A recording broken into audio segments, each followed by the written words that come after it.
You are listening to the Horse Radio Network, part of the Equine Network family. Welcome to the Dressage Today podcast, sponsored by Equestrian Plus.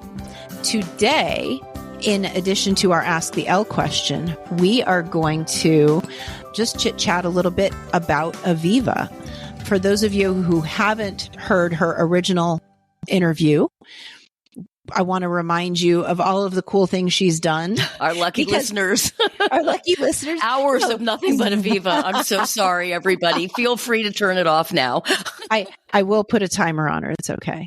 But before we do that, to catch you guys up on where things are with me, I have started, it's beginning of the year, so I have started doing my lessons with Kathy Connelly. I just got back from Wellington yesterday for my second set of lessons. So it's been eye-opening on so many levels, and I find that I have so much to unpack when I get home mentally. The first set of lessons, I was so just excited to get there and be there with her. Yeah. That when I was getting ready for these lessons this week, I actually had quite a bit of anxiety because I just don't get lessons this regularly. Mm-hmm. And so I kept thinking things like, oh, I didn't get enough done. I haven't made enough progress. I should put this off so I could be better. And because you know what that means? It means that it matters. It means that it matters. It matters so much. Yep. It really does. And that's a good thing. Well, and then the calamity of errors in getting ready. I started Monday afternoon early, getting my horse trailer hooked up. So in the morning, Tuesday morning, I could just teach my lessons online and then poof, head on down. Well, my hydraulics weren't working on my horse trailer jack. Ugh. So I didn't want to leave it till the last minute to say if I could or could not come. So I sent her this long drawn out text. You know, if it's not good, I'm not sure I can fix it. I will see if I can fix it because, you know, I'm not Bob the builder or Marty the mechanic. Mm-hmm. You know, I wanted to give her a heads up so it wasn't last minute, like, sorry, can't show up. But my farrier was here and he and I looked at the hydraulic system on my trailer. And now I have some knowledge about hydraulics and I went and got hydraulic fluid. And my wonderful husband, Chris, and I both got covered in hydraulic fluid trying to figure out which one we were supposed to drain. I do now know that too. Okay. We got the trailer working. The trailer got working. So that was good. Got my lessons done, got packed and ready to go. And then I had the whole anxiety of how am I going to park this thing? Because they're at a new farm this year and it's wonderful farm. Kathy's there with Ryan Yap and I think he's got like 16 horses there. Beautiful covered arena. But parking my 3-horse living quarter trailer was a challenge the first time. I went on January 1st, so there was nobody else there. So I literally just left my rig sprawled across the parking lot so I could do my lesson. And then I spent time after my lesson making a 37-point turn to get parked where they want me to get parked. Yeah. And I've had anxiety about it ever since. Of course. So I was like, could I just park on the Grand Prix field? I could have, what about this? What about that? Well, bottom line, I ended up having to park where I had same place. Okay. And I got it done in about 7 minutes. Good for you. So that was a huge accomplishment. That was, major accomplishment. So we got the lesson started. She was happy with how he looked. I had worked on it. When I went to the first lessons, I think one of the hardest things for me was having the mirrors because being a biomechanics coach, I was like, oh my gosh, I'm so crooked. And I was like trying to not freak out about that and fix it while I'm listening to her all at the same time. So I literally got with one of my friends who also does the biomechanics and we did a virtual lesson trying to sort out my situation. And you know, the biggest thing that really helped? Mm-hmm. Making my stirrups equal. Wow. That's dramatic. Yes. No, but nobody ever rides in my saddle and I'd let somebody ride in my saddle and they adjusted one stirrup and didn't adjust the other one. So I just kept thinking there was something wrong with me and there was nothing wrong with me. It was my stirrups. So yeah. So Kathy and I had a good laugh about that. And then at the end of Tuesday's lesson, she wanted to start working the piaffe, which is something I've never really trained. Okay. And so, she came in the ring and what we ended up working on was getting him a little more electric to the leg. Okay. I had no idea, literally, what I was supposed to do. I was just like, should I be in his way? Should I be out of his, I don't know what I'm doing. But we did some stuff and we got some answers from him, and she was very happy and she patted him and she just loves him. And so we're talking afterwards and she's like, I'm very happy with the lessons today. And I just said, that stuff that we did at the end, was I supposed to understand what we were doing? Because I don't understand any of it. And she just she laughed. My friend that came to watch the lesson, she laughed like, I can't believe you just said that. But in the moment of learning, they're telling us what to do and we do it. And sometimes it takes a while to figure out what actually happened. Yeah. I've been riding with my trainer for a very long time, and I took a lesson with somebody else, and she said what I thought were really different things, and my horse performed beautifully. And, it was an hour drive home from the lesson, and by the end of the hour, I had realized that she had said exactly the same thing my trainer did, but it was differently said, but it was the same thing. But in the moment, it was something completely different. And I had to, sit back and understand it rationally. And I would be willing to bet on your drive home, when you started really thinking about it, it made a whole lot more sense than it did as soon as you were done, didn't it?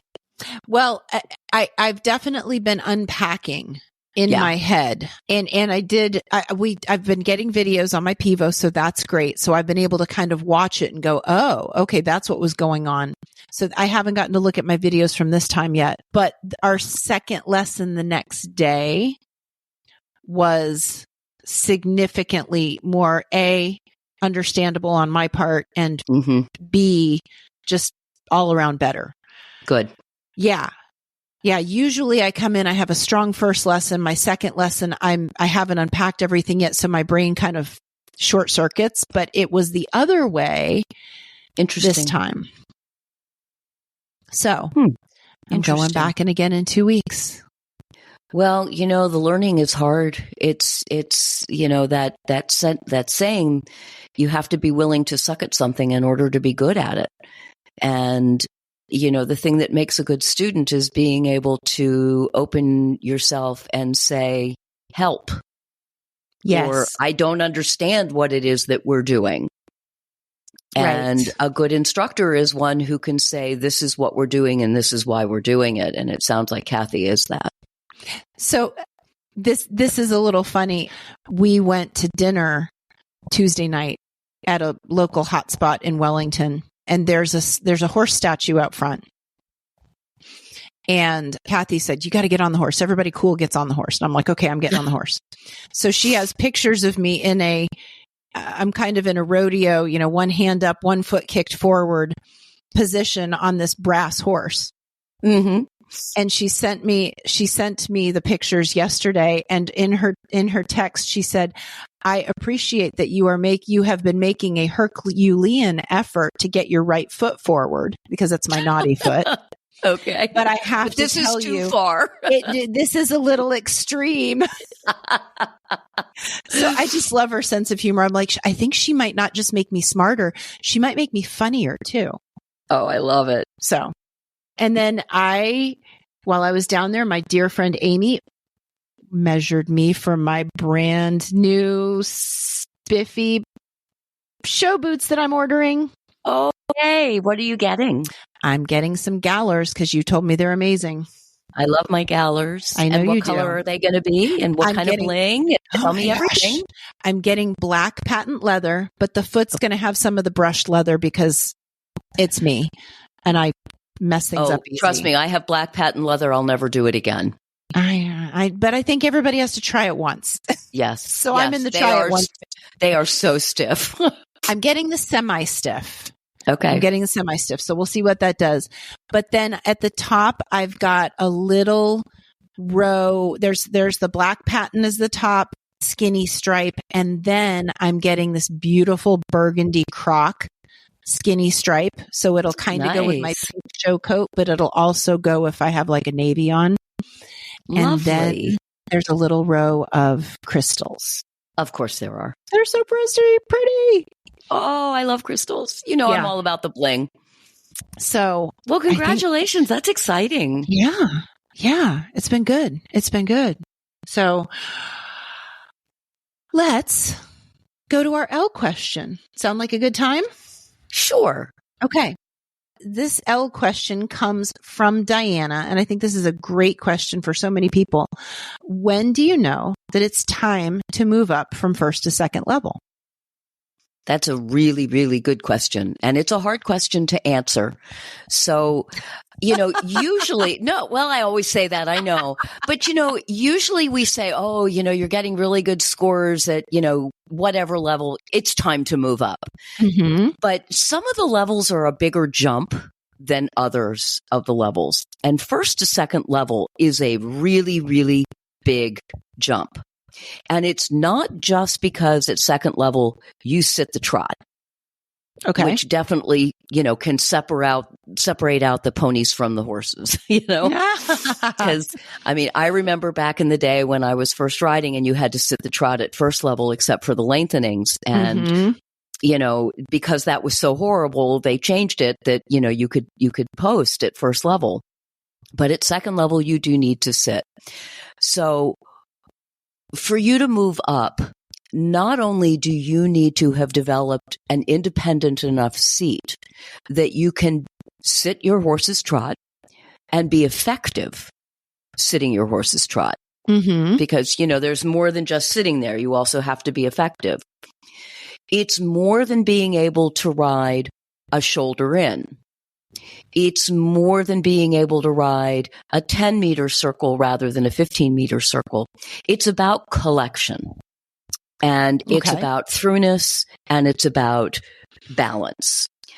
So at first level, we expect a horse to be on the bit the majority of the time, and we expect the horse to basically be in a level balance and showing the ability to have power to push for a lengthening.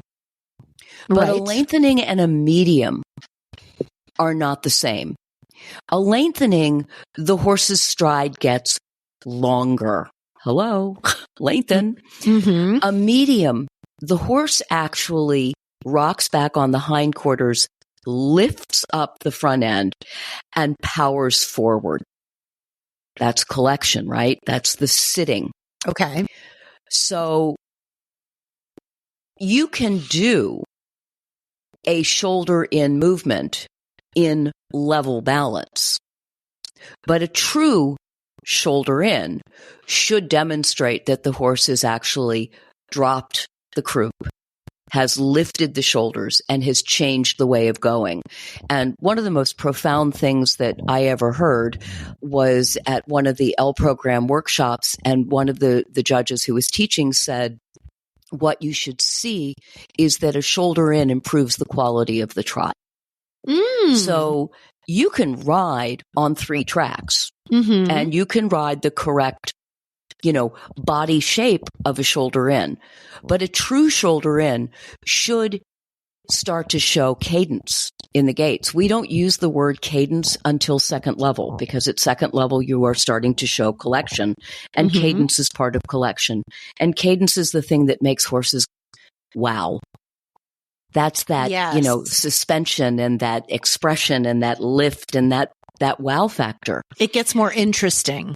It does, So the answer to the question, when you're ready to move up, the first thing I would say is talk to your instructor, because, lots of people are schooling second level, but that doesn't mean they're ready to show second level, even though they're getting really good scores at first level. So the first thing I would say is talk to your instructor and see what your instructor thinks as far as, where you really are in that schooling. But the next thing I would say is, how comfortable are you sitting? you have to sit a medium. Right. That's big. Can you? And can you Mhm. go with your horse, or are you getting in your horse's way? Can you do this, the simple changes? Because that's one of the things that really is difficult for people, is that canter walk, canter transition. Sure. Which people try to rush through, and they slam on the brakes in the downward, and then they launch up in the upward. And what I tell my students is you need to think of it as about 5 movements. There's the canter, there's the canter walk transition, there's the walk canter transition, and there's the canter. Mm-hmm. And each one of those things matters. It's demonstrating, again, that your horse can sit and be collected and uphill and balanced through this transition, because from your simple change is going to come your flying change. Right. So it's a very, very difficult transition from first to second level. Second level is hard. Lots of people say they hate second level. Yeah. And they just wait until they can get a flying change, and then they just move up to third level because that's fun. I'm a weirdo. Second level is my absolute favorite level. Ah. I love second level. I enjoy riding second level. I love all the movements in second level. I like all of the questions. I like all of the demands of second level, because, walk, trot, canter is the basics. Connection is the basics. Throughness is the basics. Bend, all of those things that you do in intro and training in first level are the basics. But second level is the basics of the upper levels. And I just think it's so exciting when you get to that point, that all of your regular basics are hardwired in enough that you can start making increased demands on yourself and on your horse. So if you feel like you're ready, if first level is easy, play around with some second level. But have somebody watch you and see if you really are at that stage that you're ready. A 10-meter circle doesn't mean that all of the weight is on the inside shoulder and you're drilling for oil. A 10-meter circle is a large pirouette. And I see so many people, there's that 1 second level test where they do the 10-meter canter circle right at sea. And you see them leaning and they're falling on that inside shoulder and the hind legs are swinging out, and, they're making technically a 10-meter circle, but the balance is completely wrong. So, being able to interpret the demands of second level, the demands of collection, the demands of that balance, that's when you're ready to move up. And it's a big deal. So that was a really long-winded answer. No, but it's a good answer. And you're kind of making me think of a follow-up question. If somebody was doing pretty well with the balance, but maybe they were not quite so steady with the movements, would you say that it was an okay time for them to attempt it? Or like, if you had a choice between them showing, yes, I have good balance, or yes, I really have a grasp of these lateral movements, which do you think is more important? Knowing that it's all important.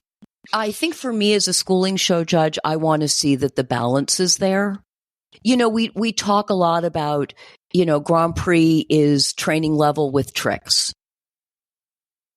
I like that. And it kind of is, you just talked about taking your lesson with Kathy and that you started working on Piaffe, and what you were really doing was getting your horse more electric off the leg. And that's forward, isn't it? And that's, yes.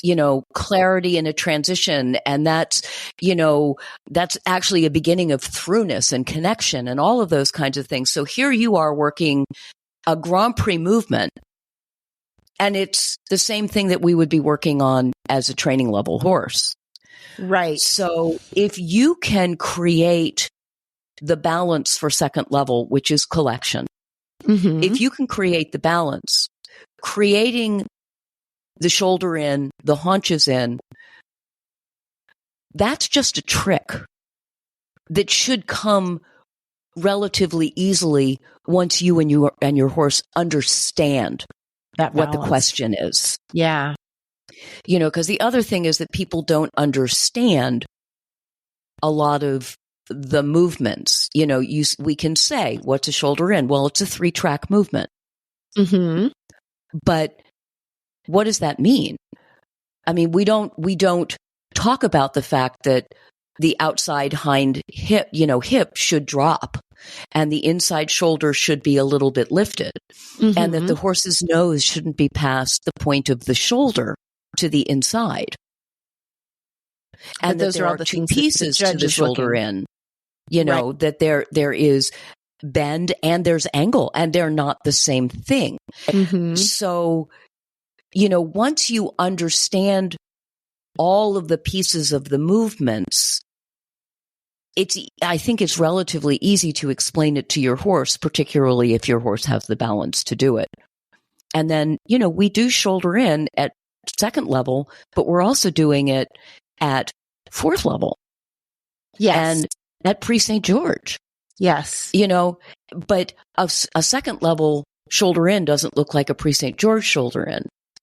No. And a 2nd one shoulder in is, about 24 meters long.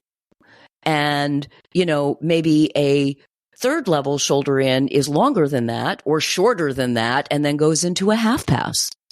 So, it's all just building. They're building blocks, and just being able to build on those blocks. But if you read the difference, if you read what it says for the purpose of each test, at 2nd level, it says, demonstrating collection. Mm-hmm. And I think that balance for me is the most important part of it. Because again, the rest of it is just tricks. And, I'm not saying the tricks are easy, because the tricks aren't easy, but the tricks are easy once you have the balance to do them. Once the balance is established. Yeah. I mean, it's impossible to do a beautiful, flowing, simple change if your horse is on the forehand. It's not possible. Yes. You may actually canter, walk, and canter again, but it's sure not going to be fluid, and it's sure not going to be pretty, and it's sure not going to be correct. You're just going through the motions. So, and there may be some horses that's because they don't have as much of a capacity to sit, that they are in fact just going through the motions. And it's not wrong for those horses to be there either. You just have to know that they're going to get a lower score, because while they're doing all the things, they are not showing the balance that you're looking for. Is that an accurate statement? I think every horse is capable of 2nd level collection. Okay. I do. I really do. Okay. Because good quality training helps create that. I don't think every horse is capable of Grand Prix. Right. But I think every horse is absolutely capable of 2nd level. And I think that, obviously a purpose-bred warm blood with fancy movement and all of the rest, is going to find it easier, and they're probably going to score higher than the little built downhill quarter horses. Mm-hmm. But you can help a little downhill quarter horse develop 2nd level collection. I mean, Sure. I teach a woman who rides a mule, and she's built very downhill, and we have gotten that horse into some beautiful 2nd level quality trot work. Nice. Because her rider does the hard work, and she helps her develop the strength to do it. Mm-hmm.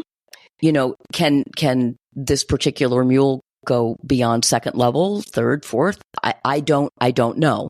Right.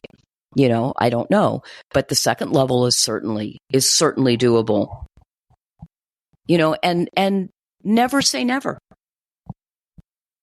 Believe that you could believe, school is if you're going to Grand Prix. Yes. Don't limit yourself, because you may be surprised at how far you can go. Well, and I like what you said about Grand Prix is training level with tricks, because when I'm getting people to make changes in how they sit, and I'm explaining how it's affecting the horse, a lot of times I will say to them, like, this is going to this is going to help you with your canter pirouette. Mm-hmm. If you can sit in this manner now, when you get to your canter pirouette, you're just going to be teaching the pirouette. You're not going to be trying to heave and huff and puff your horse up in the front because you've established that balance now. Right. So I like that. Awesome. You may use it. Thank you. I will utilize that. I will even write it down so you know that I actually remember it. Oh my God. Well, thank you, Aviva, for now. I want you to take your L Judge hat off. Okay. And I want you to put whatever fancy hat you want to put on now, because you are our special guest today as well. Boy, these poor people listening. All I keep saying. All right. Thank you. Thank you for being brave enough to, talk about yourself. Because it's one thing when we're talking about helping other people, but I know that it's very difficult when we're talking about ourselves. So it is.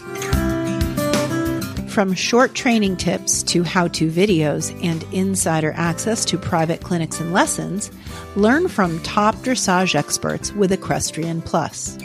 Watch exclusive interviews and lectures, slow motion demonstrations, and step-by-step tutorials taught by top-level pros. And explore cross-discipline topics such as groundwork, rider fitness, and stable management. Visit equestrianplus.com to sign up for a 7-day free trial with subscription. So let's just start where it all started. Okay. And I want to know, how old were you when you got into horses? And like what was the precipitating factor that made you say, I want to ride horses? Well, I was a horse crazy kid. I just loved horses. And I say that I started riding when I was 32, but I actually went to day camp when I was a little kid, for a couple weeks in the summer, and I got to sit on horses. And then I obsessed about it all year long until summer came. And when I was 12, I was experiencing a lot of back pain, and I was ultimately diagnosed with some significant back issues. And that was back in the day when they put you to bed. So I went to bed for a year. And when I got out of bed, I had forgotten about horses. And I went through the rest of my life not thinking about it. And then I got married. And my hobbies were classical music, reading, and cooking. And my husband's hobby was flying small airplanes and computers. So we go to parties, and everybody was fascinated by Adrian because he was so interesting. And who wants to talk about classical music or cooking? And most people don't read, Yes. So I thought, well, I need to do something. So I found this local farm that had a free introductory riding lesson. And it started with a lecture. This is the horse. This is the front end. This is the hind end. Don't walk behind the horse, and then you got to actually get on and ride. And I fell in love and started riding again. And I started with one lesson a week. And then I started doing barn work in exchange for a second lesson a week. And then I started leasing a horse, and it happened to be an eventing barn. Okay. And all I wanted to do was jump. And I was leasing a leopard Appaloosa named Chance, and we were jumping a very, very, very small log in the field. And we approached the log, and he stopped, and I kicked him hard, and he launched. And I came down and landed flat on my back on the log. Ooh.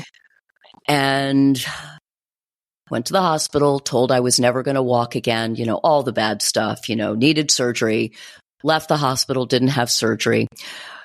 Long story short, my husband was wonderful, and he said, you can keep riding, but I'd really prefer you not jump. So I was at an eventing barn. So I started to ride dressage, and I got a little bit obsessed because that's what I do. And we have a local dressage GMO here, the Potomac Valley Dressage Association. And I don't know how somebody reached out to me and said, hey, we need volunteers at a show. Are you free? And I said, well, I don't know anything about dressage shows, but sure. So they let me be the steward in the FEI ring. Wow.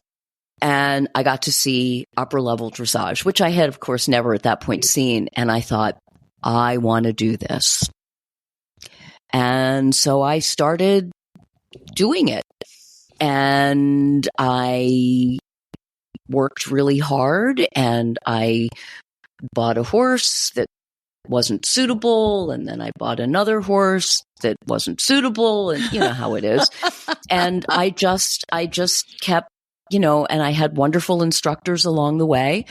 And at one point I had a very, very nice horse, and every time I went to a schooling show, I was last. And I didn't understand why I was always last, because I had a really nice horse. And so I decided to go through the L program, because that would explain to me why I was last. Wow. And it did. And that it was the best amazing. thing. Yeah, it was the best thing I ever did for my riding, and it was the best thing I ever did for me as a horse person. I was very, very fortunate that I rode with a man named Steve Wolgamuth, who is in Pennsylvania. And I remember at one point I was riding with Steve. He had found me my horse, Gracie, and he said something to me about being an instructor. And I said, "Oh, Steve, I can't be an instructor. I can't teach people until I can ride their horses better than they can." And he said, "You have a wonderful eye, and there are people out there who hang out their shingles with a lot less experience than you. You should think about it." And I ignored him because I didn't feel like I had the whatever.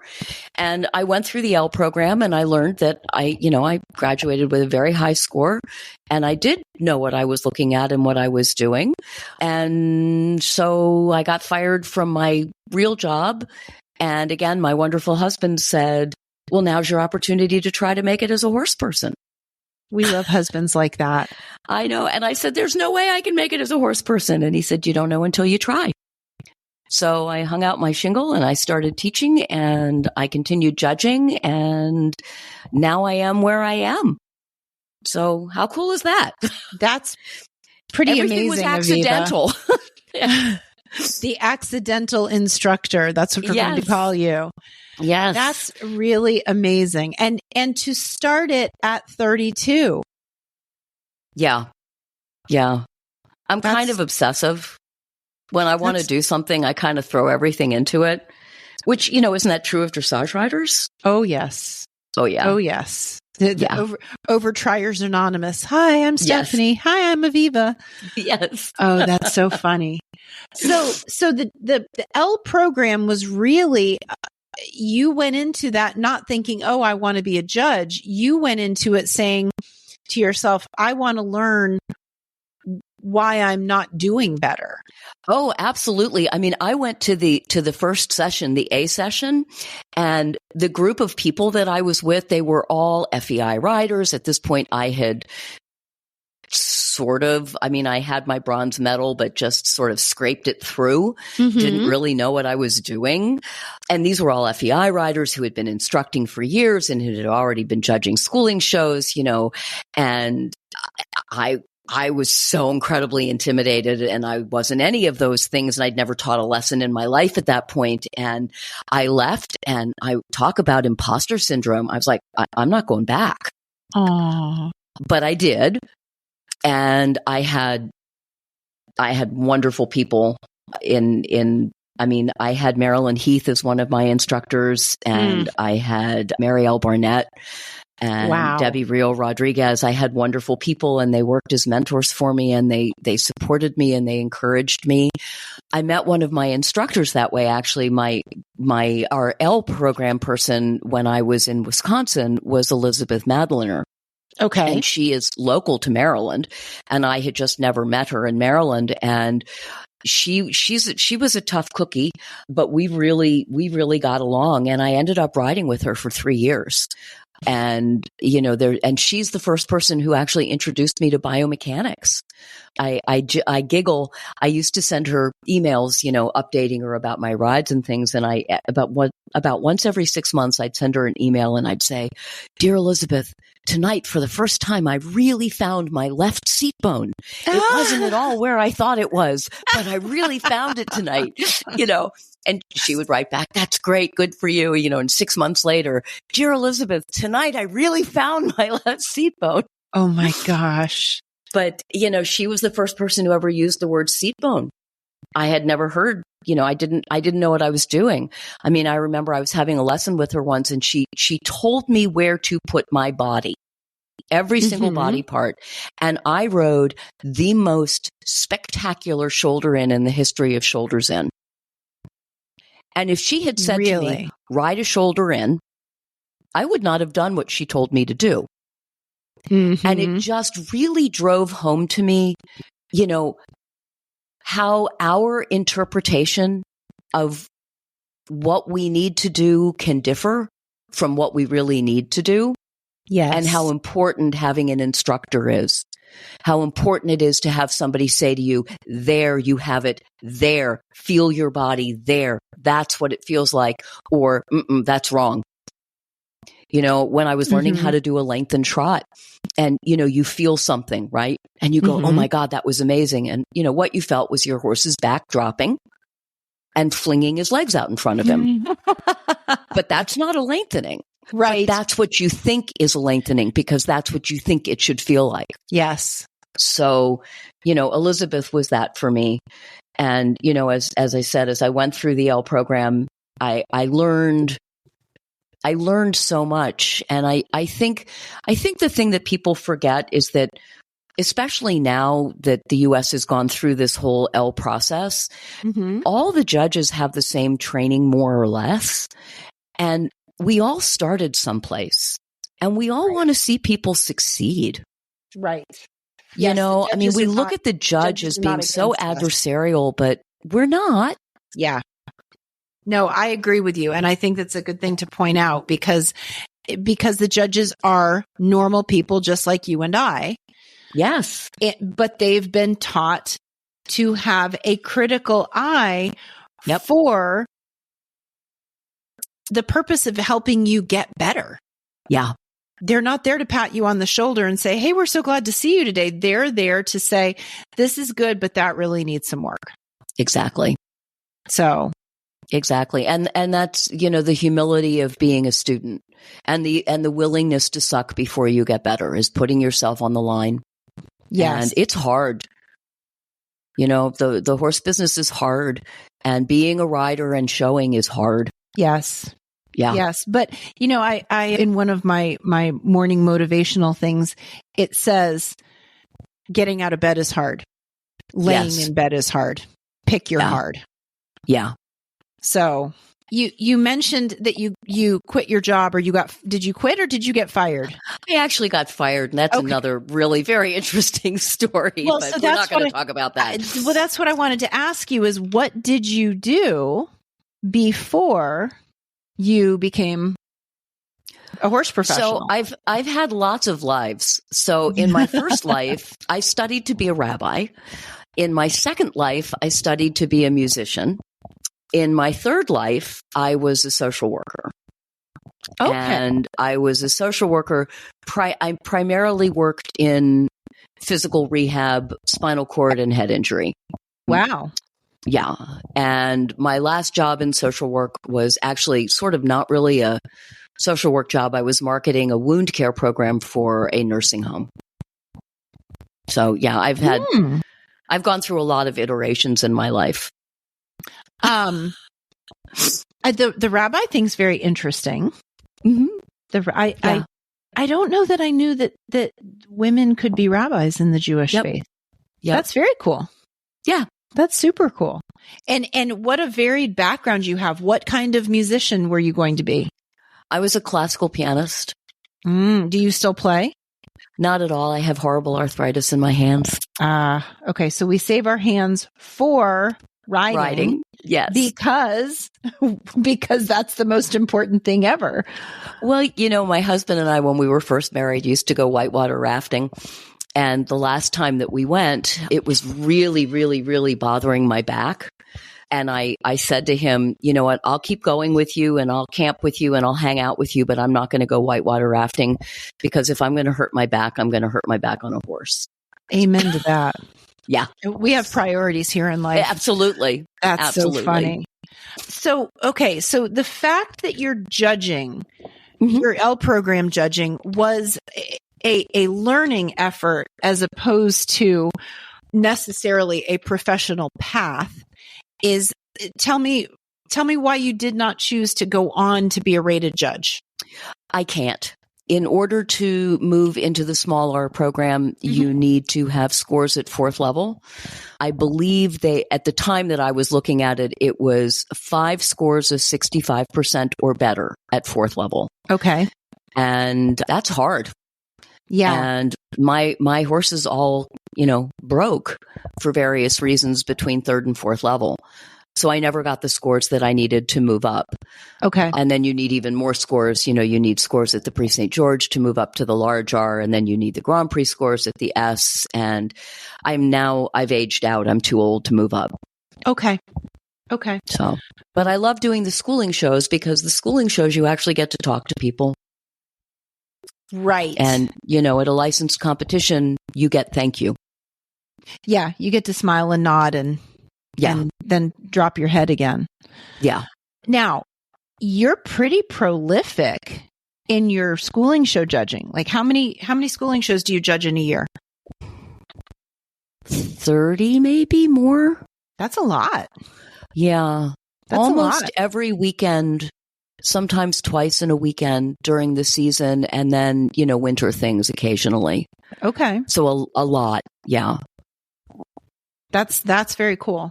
And you also teach. You are also an instructor. You finally gave in to your mentor's advice and became an instructor.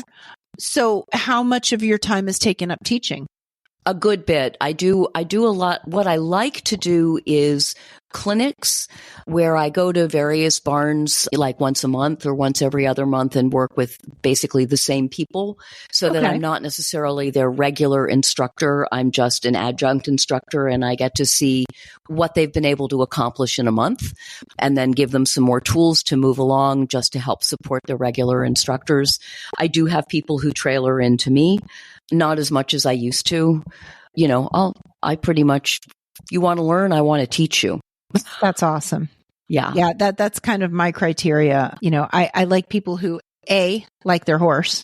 Yes. And B, like to learn. Yeah. So I'll struggle along with them as much as I need to if those are, if they meet those 2 criterias. Exactly. So, and they don't have to be people who necessarily want to go out and be competitive and move up the levels. I have so many people who come to me and I say, what's your goal? Because they're a different kind of discipline. Like I have people who do working equitation and I have people who do Western dressage and I have people who event, people who do straight dressage, people who just trail ride. And, the most common answer that I get is I want to develop more harmony with my horse. And, isn't that just awesome? It is. And I would love to say dressage should be the byproduct of that harmony. Absolutely. Just like your shoulder in is the byproduct of the better balance at 2nd level. Yep. So remember back in the day when there was that last box of the collectives and it was harmony? Yes. Yeah. That was a good box to have. I liked that box. That was a good box to have. Of all the horses that you've had, which one stands out? Do you have one that stands out the most? So I've been very fortunate. I've had a lot of horses in my life. I've had more than one hard horse, but I bred one horse in my life. I had this wonderful mare that I bought through Steve Wolgamuth. And she was fabulous, but she injured herself just as we were going to 3rd level. And I ended up breeding her to Cantucci. And I was breeding for what I hoped was going to be a chestnut mare, 16-2. And I got a chestnut colt who ended up being 18-3. And you're tiny. I'm not tiny, but he was just so beautifully proportioned. He didn't look ridiculous. And he's the easiest horse I've ever ridden. He's the most willing horse I've ever ridden. He was perfect. I mean, he came out, he tore his mother into shreds because he was so big. He was over at the knee. He was crooked. I actually only got 2 full riding years with him before he became so uncomfortable in his body that I had to retire him. But in those 2 years, we accomplished so many wonderful things. I mean, he was the horse that I actually scored a 9.0 on the Harmony box. Oh my gosh. You know, he was my baby. And I give thanks every single day that I had the opportunity to ride a horse of his quality. I mean, he moved unlike any other horse I've ever ridden. He was soft. He was easy. He was supple.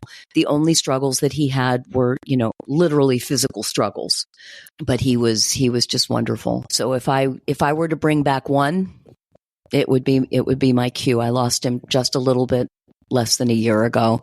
He had an aneurysm and it was awful. And I did get to see him. I got to meet him when I came up to your place, and he was just drop dead gorgeous. Yeah, he was really, really, really special. Yeah. Yeah. What's going on with your current horse? So Tiger is wonderful. I had lessons on Monday. Okay. And we kind of we turned up the volume a little bit on our expectations. I have a tendency to let go of the reins. Okay. And, you know, in order to recycle the energy that you create, you have to have rein contact. And I'm so desperate not to hang on my horse's mouths that I tend to do the opposite. So we worked a lot on self-carriage, but the self-carriage that comes through connection, not from letting go. Okay. And then I went and watched video of Tiger from when he was for sale, back when he was a 9-year-old. And I tried to channel, because, you know, he's going to be 23. So that was a long time ago. But I tried to channel some stuff, and it's like we've turned a corner, and he's amazing. He's just, I mean, this horse is just, he's amazing. I give thanks every single day that I had the opportunity to buy this horse, to ride this horse. And Ralphie is turning into a dressage horse. Really? I have no idea. It's the best, you know, we talked about Harmony, right? You know, he's doing things like, you know, he's starting to show some lateral flexibility. He's starting to, when things get scary, rather than freezing me out, he breathes and then focuses back on me and my aids, because that's the safe place to be. It's really getting pretty cool. So, yeah. Yeah. And you know what? So the horses are going well. Is what you're saying isn't dressage, it's the harmony and the trust that you're building between the two of you that is allowing the dressage to get better. Exactly. That's exactly. Amazing. Yeah. You know, I said about Leo for years and years and years, you know, that if he'd had a better rider, he would be further along. And then, of course, we found out that he was doing the best he could. I think that what I have learned from Ralphie is that some of the things that I learned when I first started riding are not necessarily the right things. And that, again, we have to be open to learning. I mean, I remember teaching and saying to people, make your horse more afraid of you than they are of the thing that scares them. Because that was what I was taught. Right. And I have a deal with Ralphie.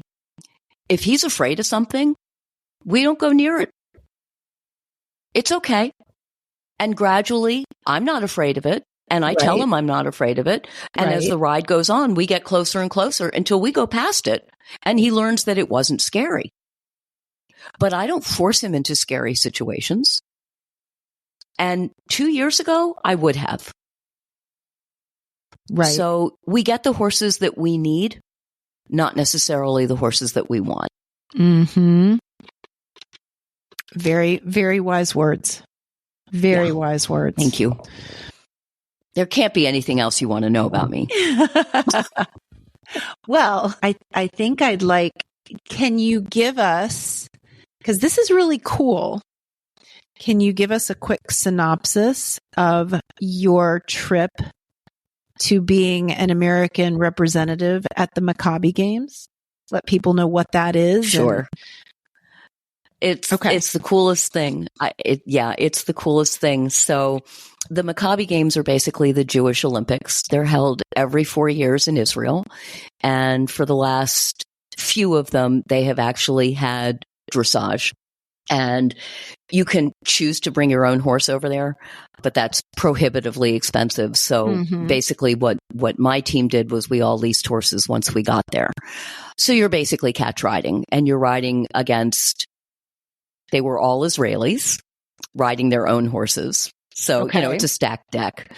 And you either rode a second level test or you rode a third level test, depending on which horse you had. And so I rode third 2 and third 3. And then for the final, we rode the junior team test, which is sort of a hybrid third, fourth level test. Yeah. And the way that I got into it was really bizarre. I got a PM on Facebook from somebody who said, "We have a lot of friends in common. I can't believe that we've never met. I have a really weird question for you. Are you Jewish? And if you are, would you be interested in applying to ride at the Maccabi Games?"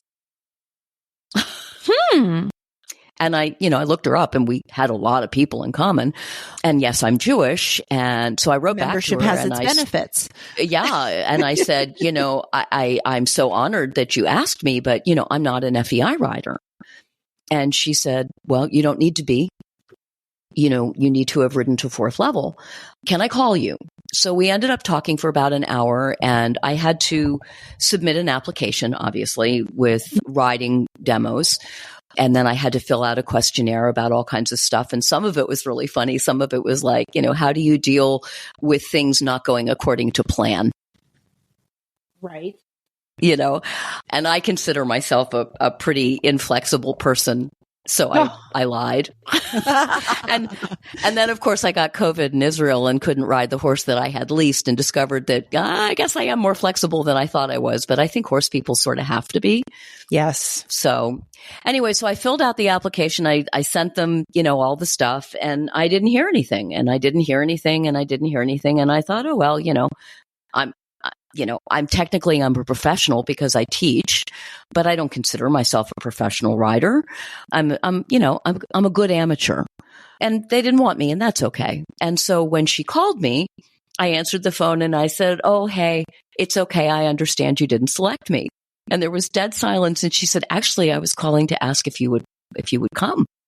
Aww. So after I, peeled myself off the ceiling because I was so excited, so it was a really interesting, it was an amazing experience. It truly is an FEI show.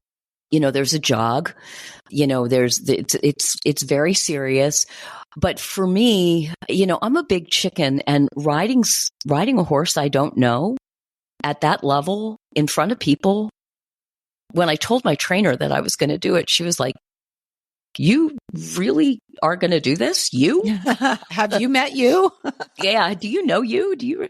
But there was something about it that was just so, I just couldn't not. And so I did it. But the thing that was so cool is that the fact that the 3 Americans, there were 3 of us Americans, there were 4 people who were Israelis riding for Israel, and then there were 3 Israelis riding for different countries as individuals, because you can have dual citizenship as an Israeli and French, Israeli and Dutch. So, there were 3 individuals, 4 Israelis, all of them were Israelis, and then the 3 Americans. So how are we ever going to beat somebody who's riding their own horse? True. You know what I mean? Yep. That's just not going to, so it sort of took all the pressure off the table for me. Sure. and I was just going to go and do the best that I could. And I had a marvelous time. I didn't, my first ride I was just so proud of it. It was great. My second ride, my horse decided that he was done. And at one point there's a movement where you go a free walk, extended walk across the diagonal, pick it up to collected walk. At K, you canter, you go around the short side, and then you start a half pass towards the center line. Mm-hmm. And I went across in the extended walk, and I went to pick him up in the collected walk, and he went backwards. Oh. And, I'm like, I need to be cantering really soon. I did manage to pull it off. Obviously, I didn't get a great score, but, it was just, it was just amazing to just do it and to represent the U.S. and to be wearing U.S. colors. And, our team won a silver medal because, there were only 2 teams, but, we got to stand up on the podium and we got medals. And how cool is that? That is amazing.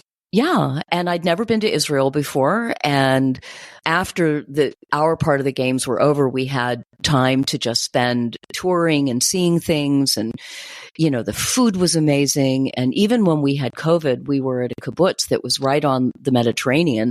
So, every morning I would walk to the cliffs over the Mediterranean, watch the sunrise. It was just, it was an amazing, amazing experience. That is very cool. And so many people don't even know that they exist. But I mean, to represent your country, how many of us as riders that's, we think about the Olympics, but representing your country as a rider at any level is just amazing. It was pretty cool. I have to say, cool. That's one that, I could tell stories about, I was there for, I want to say I was there for like 20 days. Mm-hmm. I could talk for 20 days about the whole trip because it was so amazing. That is very cool. That is very cool. And I believe that I was the oldest athlete in the American team of all of the athletes who went to the Maccabi Games. And there were close to 2,000 athletes. Wow. I was the old woman. Yeah. You should have gotten another medal just for that. I should have. That's cool. I would meet people and they'd say, "Oh, are you one of the coaches?" And I'm like, "No, I'm one of the athletes. I'm an equestrian." And you'd see them nod. Yeah, they just sit on the horse.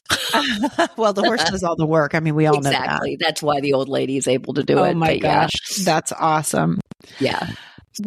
Do we have any goals that we're looking for? Things that we haven't accomplished yet that you would like to see yourself accomplish in your riding career before I'm done? Before it's all over? Before the fat lady sings? I'm hoping that I stay sound and that Tiger stays sound until 2030. Okay. So that I can do a century ride. Oh my gosh. Yes. That would be amazing. That's my last goal. I don't know that I have any interest in getting in the show ring again with Ralphie. And I don't really want to get in the show ring with Tiger because his ulcers are just, it's just prohibitive. It's not worth it for him. But when we're 100, I would like to go down center line one more time. Just one more time. And I'd like it not to be, you'll laugh at me. I'd love it to be a second level ride because I love second level. That just puts the bow on the whole thing today. That's amazing. Yeah. That's amazing. Well, I thank you, my friend, for being so open and sharing with all of us. I learned things about you today. I hope everybody enjoys, listening to this because, again, every 4 years, 3 people get to go to the Olympics, but there's everyday heroes out there getting it done. Whether it's I got on my horse today or I got half pass from my horse today. Those are all wins.